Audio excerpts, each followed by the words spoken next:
एक रात एक माँ अपने बेटे का इंतजार कर रही थी। उसने सोचा बस थोड़ी देर में आ जाएगा। वो रात गुजर गई। अगली सुबह आई, अगला हफ्ता आया, अगला साल आया, और वो माँ आज भी हर रात सोने से पहले एक काम करती है। घर का दरवाज़ा थोड़ा खुला छोड़ती है, बस इस उम्मीद में कि शायद बेटा कभी लौट आए। ये किसी फिल्म की कहानी नहीं है, ये उन हजारों असली लोगों की कहानी है जो इस दुनिया की कुछ ऐसी जगहों पर गए और बस गायब हो गए। कोई आखिरी कॉल नहीं, कोई बॉडी नहीं, कोई सुराग नहीं, जैसे ज़मीन ने उन्हें जिंदा निगल लिया हो। और जो बात मुझे सबसे ज़्यादा रात को सोने नहीं देती, वो ये है कि इन जगहों के बारे में दुनिया के सबसे बड़े साइंटिस्ट्स आज भी कोई ठोस जवाब नहीं दे पाए हैं। आज मैं तुम्हें उन 10 जगहों के बारे में बताने वाला हूँ जहाँ जाने वाले लोग हवा में घुल जाते हैं, और जो वापस आए उन्होंने जो देखा था वो बयान करने की हिम्मत उनमें नहीं थी। बने रहो, क्योंकि नंबर 5 पर तुम्हारी सांस रुक जाएगी, और नंबर 10 की कहानी सुनकर आज रात तुम अकेले नहीं रहना चाहोगे, ये मेरा वादा है। Number 1, Bermuda triangle. 5 दिसंबर 1945, फ्लोरिडा का एक नेवल बेस। सुबह का वक्त था। 14 ट्रेंड अमेरिकन पायलट्स अपने 5 फाइटर प्लेन्स में बैठे एक रूटीन ट्रेनिंग मिशन के लिए। उनके घर वाले उस दिन बिल्कुल नॉर्मल थे, किसी को कोई डर नहीं था। किसी ने अलविदा कहते वक्त ये नहीं सोचा था कि ये आखिरी बार है, क्योंकि ये तो बस एक और नॉर्मल दिन था। आसमान बिल्कुल साफ था, मौसम परफेक्ट था। उड़ान भरते हैं, पहले 2 घंटे सब कुछ ठीक रहता है। पायलट्स आपस में बात करते हैं, हंसते हैं, और फिर अचानक रेडियो पर एक घबराई हुई आवाज़ आती है। हमें नहीं पता हम कहाँ हैं, कंपस काम नहीं कर रहा, ओशन अजीब लग रहा है, ये वो ओशन नहीं है जो होना चाहिए। बेस पर बैठे लोग सुनते हैं और घबरा जाते हैं। तुरंत एक रेस्क्यू प्लेन भेजते हैं 13 और लोगों के साथ, और वो रेस्क्यू प्लेन भी उसी अंधेरे में समा जाता है।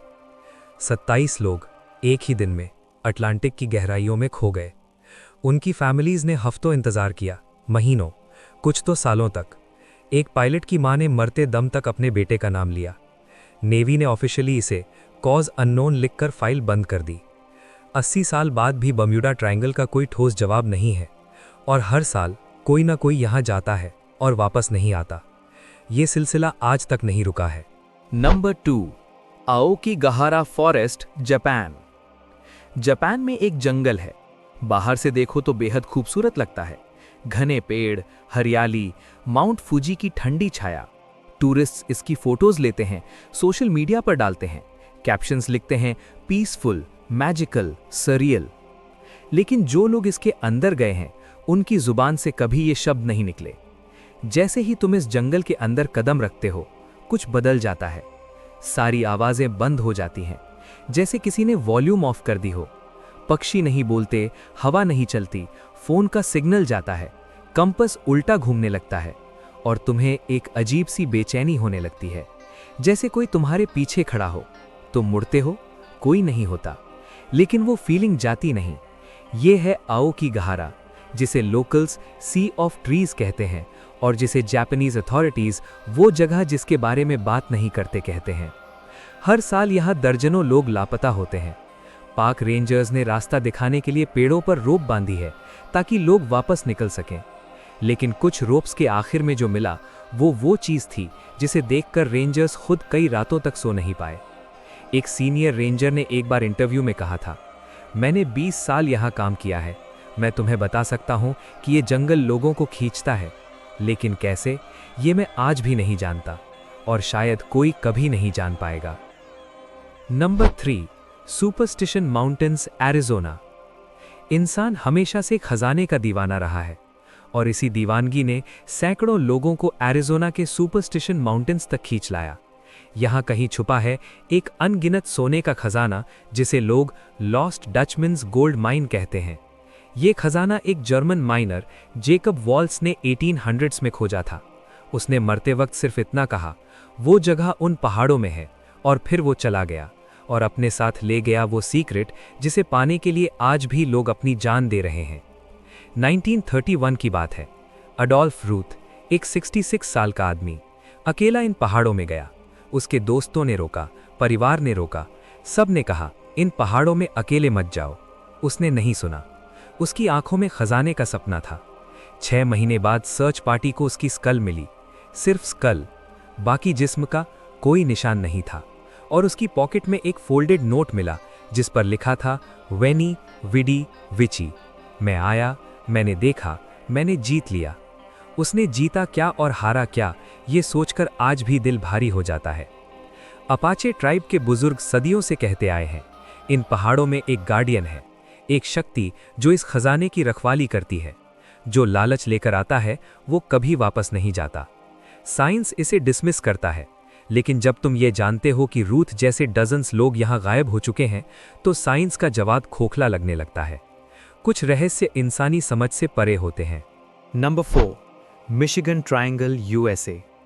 बर्म्यूडा ट्रायंगल का नाम तो सबने सुना है, लेकिन अमेरिका में एक और ट्रायंगल है जिसके बारे में बहुत कम लोग जानते हैं और शायद मीडिया इसे जानबूझकर कम कवरेज देता है। लेक मिशिगन के बीचों बीच एक ऐसा इलाका है जहां जो भी गया, शिप्स हों, प्लेन्स हों या इंसान, सब एक ही अंधेरे में खो गए। ये किसी हॉरर फिल्म की सेटिंग नहीं है, ये डॉक्यूमेंटेड हिस्ट्री है। 1891 में एक पूरा शिप थॉमस ह्यूम अपने पूरे क्रू के साथ यहाँ गायब हो गया। कोई तूफान नहीं था, कोई डिस्ट्रेस सिग्नल नहीं था, बस शिप था और फिर नहीं था। फैमिलीज ने महीनों पोर्ट पर इंतजार किया, कोई नहीं लौटा। 1950 में एक पैसेंजर प्लेन 58 लोगों के साथ इसी ट्रायंगल के ऊपर से गुजरा। रेडार पर था, वेदर क्लियर था, और फिर रेडार से हमेशा के लिए गायब हो गया। आज तक उसका एक छोटा सा टुकड़ा नहीं मिला। लेकिन इन सबसे भी ज्यादा अजीब एक घटना है जो मुझे आज भी रात को सोचने पर मजबूर करती है। एक कैप्टन अपने कैबिन में सोने गया। क्रू ने खुद दरवाजा बंद होते देखा। घंटों बाद जब कोई बाहर नहीं आया तो क्रू ने दरवाजा खटखटाया, कोई जवाब नहीं। दरवाजा तोड़ा, कैबिन खाली था। दरवाजा अंदर से लॉक था, खिड़की बंद थी। पूरा शिप सर्च किया, कैप्टन कहीं नहीं था। तुम खुद सोचो, एक बंद कमरे से एक जिंदा इंसान कैसे गायब हो सकता है। नंबर 5, डायटलॉव पास, रशिया। और अब वो जगह जिसके लिए मैंने कहा था कि सांस रुक जाएगी। जनवरी 1959, रशिया। 9 एक्सपीरियंस्ड हाइकर्स, रशिया के सबसे ट्रेंड और केपेबल ट्रैकर्स यूरल माउंटेन्स की तरफ निकलते हैं। सब फिजिकली फिट हैं, सबके पास state of the art equipment है। ये इनके लिए रूटीन था। ये लोग पहले भी ऐसे ट्रैक्स कर चुके थे। परिवार वालों ने हंसते हंसते विदा किया, किसी को कोई डर नहीं था। लेकिन इस बार कुछ अलग हुआ, कुछ ऐसा जो आज तक दुनिया समझ नहीं पाई। जब रेस्क्यू टीम हफ्तों बाद पहुंची, उन्हें जो मिला वो किसी भी हॉरर फिल्म से ज्यादा डरावना था। टेंट अंदर से फटा हुआ था, जैसे किसी ने एक्सट्रीम पैनिक में अंदर से काटा हो। जैसे कुछ ऐसा हुआ था कि दरवाजा खोलने का भी वक्त नहीं था। लोग बर्फ में नंगे पांव मिले, -30 डिग्री की ठंड में, बिना जूतों के। कुछ बॉडीज पर इंटरनल इंजरीज थीं, जैसी किसी कार एक्सीडेंट में होती हैं, लेकिन बाहर कोई निशान नहीं था। एक की आंखें मिसिंग थीं, एक की जीभ गायब थी, और सबसे ज्यादा दिमाग को हिलाने वाली बात, बॉडीज पर अनयूजुअल रेडिएशन मिला। रशिया ने ये फाइल 60 साल तक सील रखी। 2019 में ऑफिशियली कहा एवलांच था, लेकिन दुनिया भर के एक्सपर्ट्स ने एक ही बात कही, एवलांच जीभ नहीं जाती, एवलांच रेडिएशन नहीं छोड़ता। तो उस रात उन 9 लोगों के साथ क्या हुआ, ये सवाल आज भी हवा में लटका है। 9 फैमिलीज आज भी सच का इंतजार कर रही हैं, और शायद ये सच उन्हें कभी नहीं मिलेगा। नंबर 6, डेविल सी, जापान। पैसिफिक ओशन में जापान के पास एक जगह है जिसे जापानीज फिशरमैन मानो उमी कहते हैं, जिसका मतलब है डेविल सी। ये नाम किसी ने मार्केटिंग के लिए नहीं रखा, ये नाम उन्होंने रखा जिन्होंने यहाँ अपने जवान बेटों को खोया, अपने भाइयों को खोया, अपने शौहरों को खोया, और जो वापस आए वो बोलने की हिम्मत नहीं रखते थे कि उन्होंने क्या देखा। 1950 के दशक में इस जगह ने जो किया वो जापान की सरकार को भी हिलाकर रख गया। सिर्फ 5 साल के अंदर 9 शिप्स यहां गायब हो गईं, सैकड़ों सेलर्स हमेशा के लिए। कोई डिस्ट्रेस कॉल नहीं आई, कोई मलबा नहीं मिला। जापान की गवर्नमेंट ने एक स्पेशली इक्विप्ड रिसर्च वेसल भेजा इस रहस्य को सुलझाने के लिए, 31 साइंटिस्ट्स के साथ। दुनिया के बेस्ट लोग थे उस शिप पर, लेकिन वो शिप भी उसी अंधेरे में समा गई। 31 साइंटिस्ट्स के बारे में आज तक कुछ नहीं पता। जो बात इसे बर्म्यूडा ट्रायंगल से भी ज्यादा डिस्टर्बिंग बनाती है वो ये है, बर्म्यूडा ट्रायंगल में कम से कम कुछ थ्योरीज हैं। डेविल सी के बारे में साइंटिस्ट्स आज भी कहते हैं हम नहीं जानते। 3 शब्द, और इन 3 शब्दों के पीछे सैकड़ों फैमिलीज का वो दर्द है जिन्हें आज तक कोई जवाब नहीं मिला, जिन्होंने अपने किसी अपने को इस समुंदर को दे दिया और बदले में कुछ नहीं पाया। Number 7, point Pleasant, West Virginia. नवंबर 1966, वेस्ट वर्जीनिया का एक छोटा शांत शहर पॉइंट प्लेजेंट। एक नॉर्मल शाम, लोग अपने घरों में थे, बच्चे खेल रहे थे, और फिर एक लोकल कपल ने अपनी कार में बैठे बैठे कुछ ऐसा देखा जो उनकी जिंदगी हमेशा के लिए बदल गया। एक बड़ी काली पंखों वाली फिगर, इंसान जैसी लेकिन इंसान नहीं, जिसकी आंखें लाल रोशनी की तरह चमक रही थीं। वो कपल घर आए, रो पड़े, उन्होंने पुलिस को कॉल किया। पुलिस को उन पर यकीन नहीं आया, लेकिन अगले 13 महीनों में सैकड़ों लोगों ने इसे देखा, अलग अलग जगहों पर, अलग अलग वक्त पर। सबकी डिस्क्रिप्शन एक जैसी थी। लोग डरे हुए थे, बच्चे रात को अकेले नहीं जाते थे। पूरे शहर में एक अजीब सा खौफ था, जैसे कोई बड़ी तबाही आने वाली हो। और फिर 15 दिसंबर 1967 को वो तबाही आ गई। उस दिन पॉइंट प्लेजेंट का सिल्वर ब्रिज रश आवर में अचानक टूट गया। 46 लोग उस ठंडे पानी में समा गए, और वो फिगर, जिसे लोग मॉथमैन कहते हैं, उस रात के बाद कभी नहीं दिखी। जो लोग मॉथमैन को देख चुके थे, उनमें से कई उस ब्रिज पर थे, और जो नहीं थे, उन्होंने बाद में कहा कि उस दिन उन्हें बिना किसी वजह के एक अजीब बेचैनी थी, जैसे कोई उन्हें रोक रहा था। क्या मॉथमैन एक वार्निंग था, या वो खुद वो तबाही लेकर आया था? ये सवाल पॉइंट प्लेजेंट में आज भी गूंजता है। Number 8, Bennington triangle, Vermont.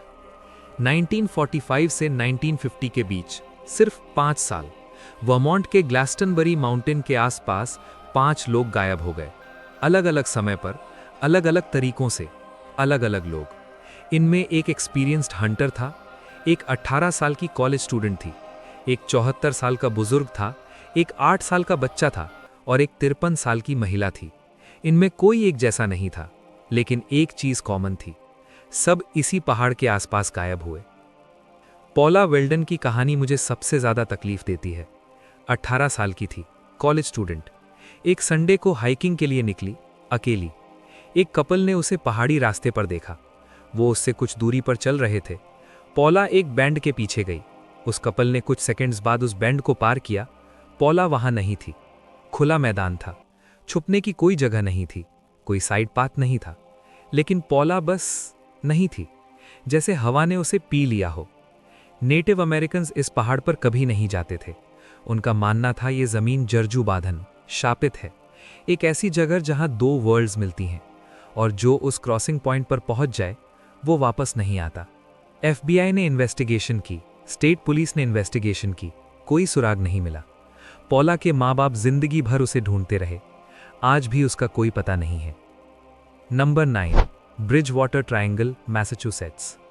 Massachusetts में एक 200 स्क्वायर माइल का इलाका है, इसे ब्रिजवाटर ट्रायंगल कहते हैं। और ये जगह इसलिए नहीं डरावनी है कि यहाँ एक बार कुछ हुआ, ये इसलिए डरावनी है क्योंकि यहाँ हर साल कुछ ना कुछ होता रहता है, 1760 से लगातार, बिना रुके। यहाँ के UFO साइटिंग्स की रिपोर्ट सदियों पुरानी है। यहाँ के जंगलों में लोग ऐसी आवाज़ें सुनते हैं जो किसी जानवर की नहीं है, कुछ और हैं। यहाँ के स्वॉम्स में कई लोग गायब हुए हैं, जिनका आज तक कोई पता नहीं। यहाँ कैटल म्यूटिलेशंस की रिपोर्ट्स आती हैं, जहाँ जानवरों के शरीर के अंग सर्जिकल प्रिसिजन से काटे हुए मिलते हैं, कोई खून नहीं, कोई फुटप्रिंट नहीं, जैसे किसी ने बेहद ठंडे तरीके से ये किया हो। एक local journalist Joseph D Andrade ने इस जगह के बारे में सीरियस इन्वेस्टिगेशन शुरू की। उसने कहा कि वो सच सामने लाएगा। उसने मंथ्स तक रिसर्च किया, लोगों से मिला, एविडेंस इकट्ठा किया, और फिर एक दिन उसने अपनी इन्वेस्टिगेशन बंद कर दी। जब उससे पूछा गया क्यों, तो उसने सिर्फ इतना कहा, कुछ चीज़ें जानना ज़रूरी नहीं होता। उसने आज तक नहीं बताया कि उसने क्या देखा था, और जो भी उससे पूछता है वो बस मुस्कुरा देता है, एक ऐसी मुस्कान जिसमें डर है और राज है। और अब नंबर 10, वो जगह जिसके लिए मैंने कहा था कि आज रात तुम अकेले नहीं रहना चाहोगे। रोमानिया में एक जंगल है, होया बाचू। इसे वर्ल्ड्स मोस्ट हॉन्टेड फॉरेस्ट कहते हैं, लेकिन ये सिर्फ एक कैची टाइटल नहीं है, ये उन सैकड़ों डॉक्यूमेंटेड केसेस का निचोड़ है जो यहाँ हुए हैं। यहाँ जाने वाले लोगों के शरीर पर अचानक अनएक्सप्लेन्ड स्क्रैच मार्क्स आ जाते हैं जब वो जंगल से बाहर निकलते हैं। लोग अचानक बीमार पड़ जाते हैं, एंग्जाइटी, नोजिया, बर्निंग सेंसेशंस, और ये सब तब होता है जब उन्होंने कुछ किया नहीं होता, बस जंगल में थे। 1968 में एक मिलिट्री टेक्नीशियन एमिल बार्नेया इस जंगल में गया। वहाँ उसने कुछ ऐसा देखा जिसने उसे हिला दिया। उसने तुरंत अपना कैमरा निकाला और फोटोज ली। वो फोटोज आज पैरानॉर्मल रिसर्च में सबसे ज्यादा स्टडी की जाने वाली इमेजेस में से हैं। बार्नेया ने बाद में एक इंटरव्यू में कहा था, मैं वहां साइंटिस्ट की तरह गया था, वापस इंसान की तरह आया, एक डरा हुआ इंसान। जंगल के बीचों बीच एक परफेक्टली सर्कुलर क्लियरिंग है जहां कोई पेड़ नहीं उगता। साइंटिस्ट्स ने मिट्टी टेस्ट की, नॉर्मल है, सनलाइट आती है, फिर भी उस सर्कल में कुछ नहीं उगता, जैसे वो जमीन का वो टुकड़ा किसी और दुनिया का हो। लोकल्स कहते हैं वो जगह एक डोर है जो कभी कभी खुलता है, और जब खुलता है कोई ना कोई उसके पार चला जाता है, हमेशा के लिए। एक 5 साल की बच्ची यहाँ गायब हुई थी। 5 साल बाद वो वापस मिली, बिल्कुल वैसी ही जैसी गई थी। 5 साल में एक दिन भी नहीं बढ़ी थी। 10 जगहें, हजारों लोग, और एक भी पक्का जवाब नहीं। जब भी मैं इन कहानियों के बारे में सोचता हूँ, मुझे उन घर वालों का ख्याल आता है। वो माँ जो रोज रात दरवाज़ा खुला छोड़ती है, वो बाप जो हर अजनबी के चेहरे में अपना बेटा ढूंढता है, वो बच्चे जो आज भी नहीं जानते कि उनके माँ बाप कहाँ हैं। ये सिर्फ मिस्टीरियस प्लेसेस की लिस्ट नहीं है, ये उन लोगों का दर्द है जो पीछे रह गए, जिन्हें ना अपनों की बॉडी मिली, न कोई जवाब मिला, बस एक जिंदगी भर का इंतजार मिला। और अगर तुम सोच रहे हो कि ये सब बहुत पुरानी बातें हैं, तो रुको, ये आज भी हो रहा है, इस साल भी हुआ है। तुम्हारे आसपास भी ऐसी चीजें हैं जिनके बारे में तुम्हें कोई नहीं बताता। कुछ रहस्य हैं जो जानबूझकर दबाए जाते हैं, कुछ सच हैं जो कभी सामने नहीं आने दिए जाते। अगले वीडियो में हम बात करेंगे उन 5 घटनाओं की जो हमारे आसपास हुई, जिनके सबूत मौजूद थे, जिन्हें सैकड़ों लोगों ने देखा, लेकिन सरकार ने उन्हें दबा दिया, फाइल्स मिटा दी गईं, विटनेसेस को चुप करा दिया गया, और जिन्होंने ज्यादा सवाल पूछे वो खुद रहस्यमय तरीके से गायब हो गए। सब्सक्राइब करो, नोटिफिकेशन ऑन करो, क्योंकि वो वीडियो तुम मिस नहीं कर सकते।